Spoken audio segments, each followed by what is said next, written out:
wearing black and gold. Officially weighing in at 213 pounds, and he brings an outstanding record consisting of 46 fights, 43 victories, 42 by knockout victories, against 2 defeats with 1 draw. Born, raised, living, training, and fighting out of Tuscaloosa, Alabama, USA, the WBC and WBA #1 ranked heavyweight in the world, the former WBC heavyweight world champion, the Bronx Bomber, Dr. Sleep, Deontay Wilder.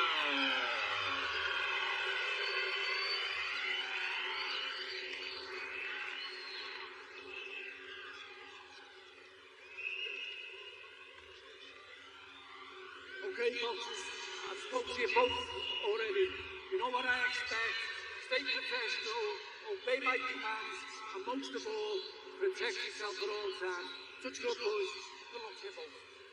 Conventional wisdom says Joseph Parker should stick and move this fight, but his trainer Andy Lee said, listen, we're here to fight fire with fire. We aren't just looking for a knockout. We expect it. And upon hearing that, Wilder responded by saying, I hope Parker brought a pillow and a blanket. I'm going to put him to sleep. Yeah, look, I wouldn't be surprised if Parker was able to stop Wilder, but I don't think it would be in a shootout. I think a shootout would be a bad decision for Joseph Parker. You got to pick your spots to be aggressive. Pick your moments to sling the power. Because we know who the puncher in this fight is, and that's Deontay Wilder, by far. I like this approach from Parker, holding the center of the ring, allowing space behind him. So when Wilder does spring in with the big shots, he can move his feet out of range. It's so important when you're backed up to the ropes, you have got nowhere to go. This is such a fun matchup. Deontay Wilder, as you know, can end it with a straight right hand. Parker, he's a good boxer. He's got power as well, coming off a 3rd round knockout win himself right here in the Kingdom of Saudi Arabia. Stopped Simon King back in October. Yeah, he looked good, Tom. Quick hands, good variation. You know he's got every shot in his arsenal. It is 1 a.m. local time here in Riyadh. Hope you're enjoying this fight no matter where you are in the world. You can see the respect that Joseph Parker has for that power. Just staying out of range of that right hand early on. That jab, we've seen the jab from Wilder there, just falling short with the shot. That's what he needs to do. Find the range with the jab, then he can look for that right hand. And I expect a lot of jabs to the midsection of Wilder when you're dealing with a very tall range person and a boxer like Wilder. You want to aim at the midsection, and that opens up everything else. Look how far away Parker is right now. Only Wilder could land a punch. Wilder with a 7-inch reach advantage. Very patient start from both. I expect patience from Wilder right now since he's been inactive for over 2 years. So he wants to get the feel of the ring again, being under the bright lights, get the quickness of the speed of the punches. So this is a strategy by Wilder right now to not really go looking for anything big. Just get the cobwebs on and get the feel in the ring again. Yeah, on the flip side, I think Parker won't want to be gung-ho, doesn't want to get sloppy, careless. So I think that may be his reason. Nice right hand there from Parker. He lands the first consequential blow. Yeah, that was a good right hand. If he starts throwing the jab to the belly, that right hand was actually going to land a little bit more effectively. Todd Grisham, Sergio Mora, Darren Barker, and Chris Mannix ringside here for this co-main event of the evening, but it could very well be the main event. The danger about throwing that jab to the belly is since Wilder's so tall and so lanky that he can be throwing the right hand down. So unlike Robert Helenius in Wilder's last fight, Parker is going to finish round 1. Coming into this fight, Wilder said, I don't care what Joseph Parker says to you. He's never felt the power that I bring and possess. Malik Scott, his trainer, said, Wilder's got decapitation power. that Parker comes out with the jab to the belly. That's what I want to see more of. You know, in quiet rounds, you just want to start, you know, setting the foundation for something that can land later. And that's the jab to the chest, the jab to the belly, and foot feints. Chris, what do you make of the weight of Deontay Wilder? I think it's the ideal weight for him. The third fight against Tyson Fury, he came in the high 230s. That was the highest of his career. When he's at his best, he is anywhere from 213 to 217. Came in right around 213 for this fight, so he is at an optimal weight for his best success. Optimal weight for him moving around as well. Yeah. So that's probably strategic that they want to be lighter, but they can be lighter on their feet. Yeah, exactly that. Very nimble, moving. Plus, look, muscle does not produce power. It was always kind of strange to me that Deontay muscled up before that third fight with Tyson Fury. Yes, it's the speed that generates so much power.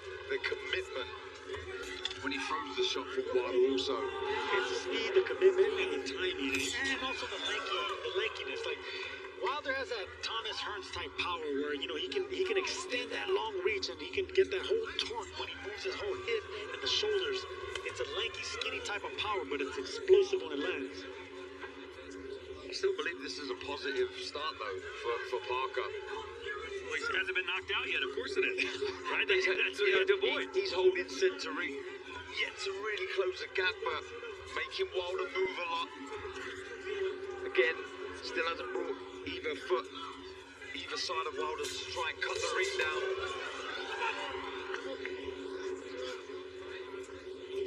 Does Parker want to get inside on Wilder, just try and bang it out? But it's either or. He's either got to be out of range or very close, then he can work away. I think at punching range, with the speed that Wilder delivers the shot, you have to be very careful, Parker. So either wait for Wilder to fall short, then fight back with the counter, or work inside.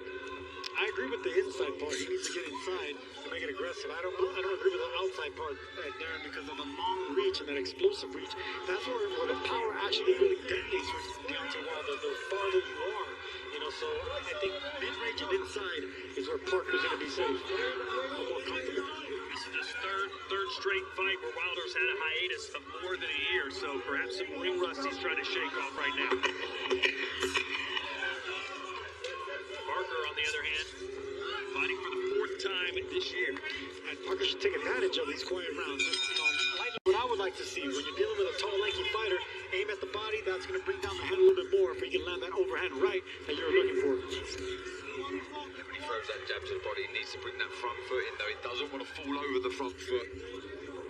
In a terrible position there to be caught by the right hand of Wilder. It's a feet crucial. Right hand and he missed.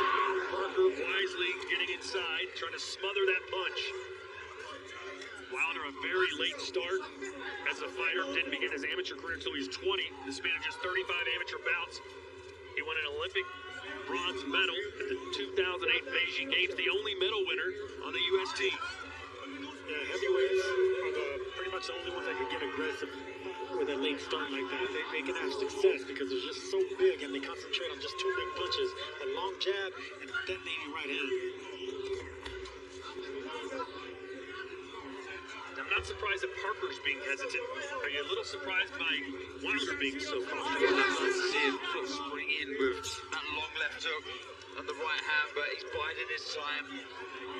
He's looking for something, Darren. He's using the entirety of this ring, which is the kind of stuff you see from bantamweights and not heavyweight like Deontay Wilder. So he's clearly looking for one big shot. And one big shot is what Parker was just looking for there. That's a well-timed overhand right. That's a good strategy, but you need to set that up. You need to fool your opponent, with foot feints, with jabs to the chest, double jabs to the belly. Then that overhand might have success. A left to the body there from Parker.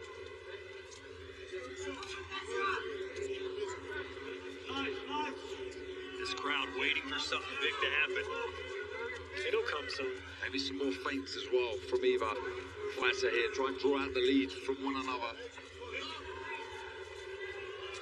Yeah, I didn't expect Parker to go anywhere in the first half of the fight. This is going to be a second half type fight. And it's sure unfolding that way right now.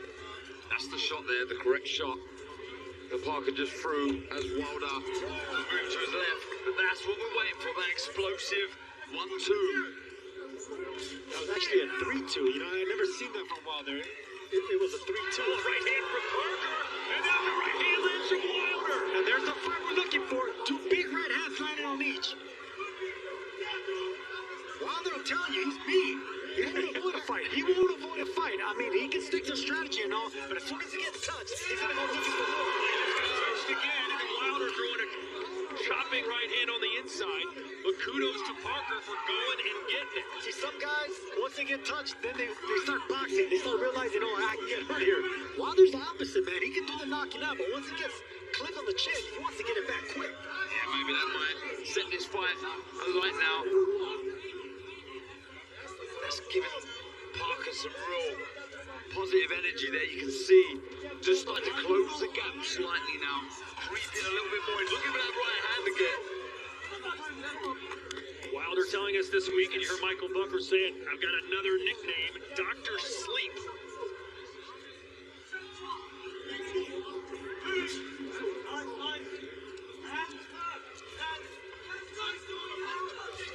There we go. I want to see that from Wilder. If you're going to be moving that much and you start flicking the jab out there, not to land, but just letting it out there just so you can get the timing, the range, you know, set up and zero in on that right hand.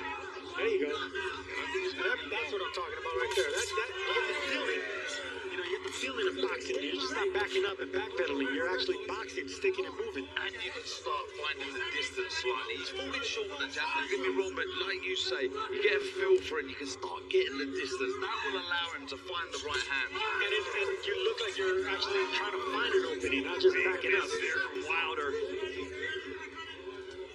He's used that right hand very sparingly, but he's had his moments that he thinks he can land it. That was one of them, but missed. And now Parker coming in like a sprinter.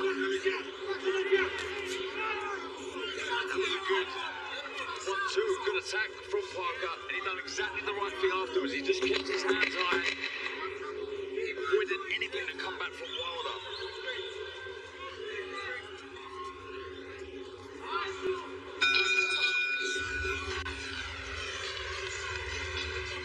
Coming up next, it is our... You got to double your way into that jab. And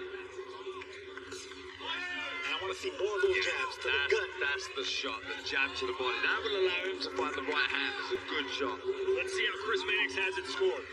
I've got it 4 rounds to none in favor of Joseph Parker. It's not like Joseph Parker is having this brilliant, complete fight. So Deontay Wilder really hasn't thrown anything until this point. You see Joseph Parker being the aggressor more these last couple rounds. So right now, 4 rounds to none in favor of Joe Parker. And I would have to agree with that because the thing about Wilder is he's not jabbing backing up. See, if he was jabbing, then he'll be boxing. But right now he's avoiding conflict. You know, he's not throwing anything back. He's not countering. He's not setting up anything. It's Parker that's trying to set up something. It's Parker on the front foot.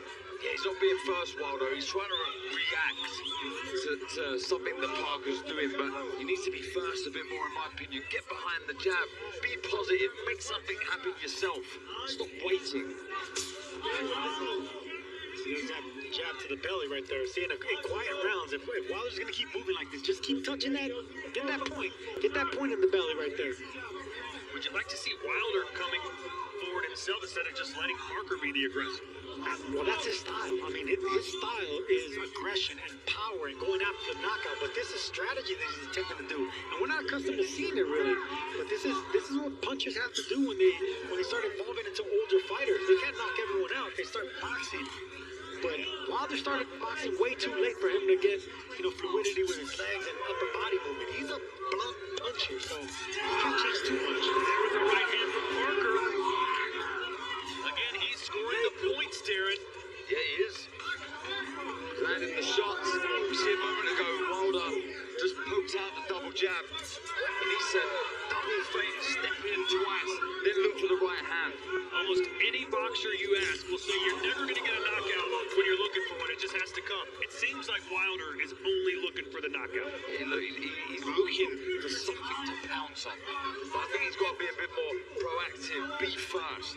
He's looking for the knockout, but he's not trying to set up the knockout. That's a big difference. So by looking for it, it's Parker that's just doing this a little bit more that he can find success in winning a round. It's also not a new development with Deontay Wilder. I was in Vegas when he fought Luis Ortiz for the second time. He lost every minute of those first, I think, 6 rounds of that fight before connecting with a bomb that put Luis Ortiz down. So Deontay Wilder doesn't fight fights to win any of them by decision. He's looking for one shot. An overhand right from Parker seems to graze Wilder as we enter the final 10 seconds here of round number 5. Wilder listed as an 8-1 favorite in Vegas heading into this one.